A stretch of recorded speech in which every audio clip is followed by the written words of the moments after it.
Hello, thank you for taking a moment to watch this video, and on this particular training I want to talk to you a little bit more about local ID. So when it comes to caller ID, local ID can be a very powerful tool, and I hope you've already watched the video that talks about local ID in general, how you can activate it, how you can use it, how it works within the system. But what I want to talk to you about today is how you can take local ID to, let's say, the next level. So let's say, for example, you've got a bunch of numbers that you've been using within your local ID order for a while now, and some of those numbers may become flagged as what is called spam likely. And let me show you what I mean here. This particular account has a few of them that have been flagged. So there's one with a flag on it. Here's another one with a flag. Here's another one with a flag. So this is a local ID order that's been in use for quite a while. Lots of calls going out. These numbers are being seen by all of the different carriers out there. And when a number gets used a lot, those carriers might flag that number as a potential spammy phone number because there's a lot of calls coming across their network with that specific caller ID. And so what you can do is you can actually purchase multiple numbers in the same area. So let me show you how you can do that real quick. So we're going to click on Get Numbers. We're going to choose the Pick Your Own. Now, of course, this navigation will possibly change in the future, so don't get too caught up in this specific navigation. So I'm going to click on the Pick Your Own. And so now what I'm going to do is I'm going to get another number in a few of those areas where I have numbers that have been flagged on this specific account. I'm not going to worry about the 415, but there was a 559 number and a 530 number that I know was flagged on the account. And by default, it's just going to get me one number in each of those areas. Of course, I can increase that if I want multiple numbers. Like if I know that I'm going to be making a lot of calls in the 559 area or in California in general, I can increase the total number of phone numbers I want to get in each of those areas. But for the sake of this particular training, I'm just going to add one more additional number in each of those areas. And then I've got a couple others in Texas that I want to go ahead and get some additional options for. We want another 512 and a 409. So there we go. I'm just going to add four more phone numbers to my local ID order.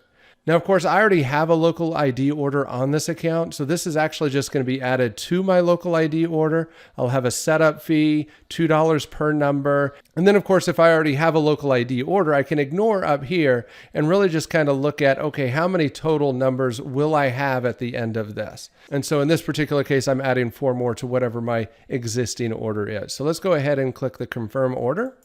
And there we go. We have now ordered some additional numbers. So let's click on View Order Status. That'll take us back to the local ID page. So let's go ahead and scroll down. And here you can see the 409 that's currently active and the 409 that is pending. It's waiting to be assigned to my account. Scroll down some more. Here's my new 512 that hasn't been assigned, my 530 that hasn't been assigned, my 559 that hasn't been assigned. And that might be it. I think that was four, right? Anyway, so you can see there's several that are flagged here. But how do we set up our account to actually monitor these, right? Here we can see we're being monitored. We can see that this account is being monitored. But how can we set up our account so that we can take advantage of this monitoring service? So let's go ahead and scroll back up to the top. And we'll do this while we're waiting for those numbers to be assigned. So want number monitoring, you'll see this option here. I'm going to go ahead and click on Request because yes, I want the system to monitor my phone numbers so that I know when one of my numbers gets flagged by any one of the different databases out there. Now, of course, there is going to be an additional cost for this. It's a per number, per month fee. I believe it's about $2 per number for that monitoring service if you want it. So if that's something you want, you just click on the Request button right here. And that will notify our system that you want that number monitoring service turned on. And then somebody from our team, right now, this is more of a manual process. In the future, this will most likely be automated. So if you're watching this in the future, it may already be automated. But now somebody from our team would reach out, discuss the details with you, and fully activate the number monitoring service. And of course, for this particular account, that conversation has already been had. So I'm going to go ahead and complete the process on the back end. Okay, I've gone ahead and flipped that on. You can see it has been activated and we're already starting to get notifications coming in indicating that specific numbers have been flagged as spam likely. Let's go ahead and refresh this.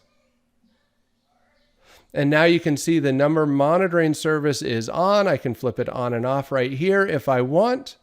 Now keep in mind, anytime you flip it off, it's a manual process right now. We do anticipate that this will be automated and you won't have to be reaching out to anybody. But if you flip it off, then we have to go through the process of making sure that you understand the cost, making sure you understand how everything's going to work before we can flip that fully on for you again. So anyway, that's how we get the number monitoring service activated on the system. And as you can see, we're seeing notifications popping up on the screen here. The system is going to be notifying you in the back office with those pop-ups that you're seeing there. You're also going to be receiving email notifications letting you know anytime a number is flagged. That way you don't have to be logged in to know that a number just got flagged. Now, of course, there will be times that a number may show up as spam likely to a prospect of yours, and we don't know about it because we don't have access to every carrier's exact settings as far as which numbers are flagged and when they get flagged and things like that. But we do have access to a large number of databases that we monitor to be able to track and flag those here. And being able to track and identify which of your numbers are being flagged by different services can help you identify when you might need to get an additional phone number in a specific area or specific state. And by adding additional phone numbers in that area, you see those little pause buttons right here to the right of each of the phone numbers. You can actually take a phone number out of circulation. So let's say, for example, we didn't want this 216 being used anymore. We could click the pause button.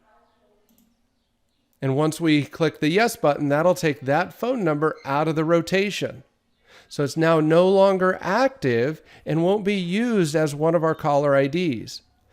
And what's great about this flagging is once that number becomes unflagged, because a number that is flagged today may not be flagged tomorrow, we can go ahead and activate it again and put it back in the rotation. And if you want to make sure that you always have at least one number in certain area codes, that's why it might be important for you to go and get multiple numbers in specific areas like I did earlier. So if we go back down here, here's our Texas 409. This one's flagged. I can pause this one. But we still have the other 409 number that's active. So this one we can take out of rotation until the flag leaves, then we can bring it back into rotation. Same with our 512 number.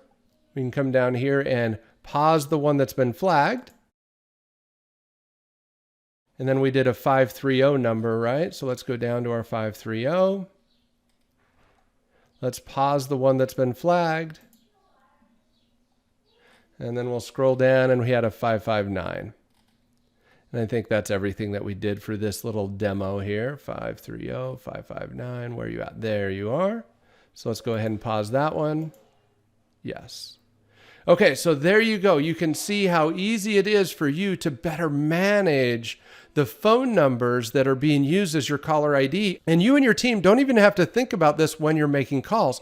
Our system will automatically and programmatically rotate through those caller IDs during a dial session. And so the only thing you have to think about is where do I need numbers? How many numbers do I need? And then you need to decide when and if you're going to pause any specific phone numbers and then bring those back into action when they are no longer flagged. So anyway, I hope this helps you better understand how you can fully take advantage of the local ID feature in PhoneBurner.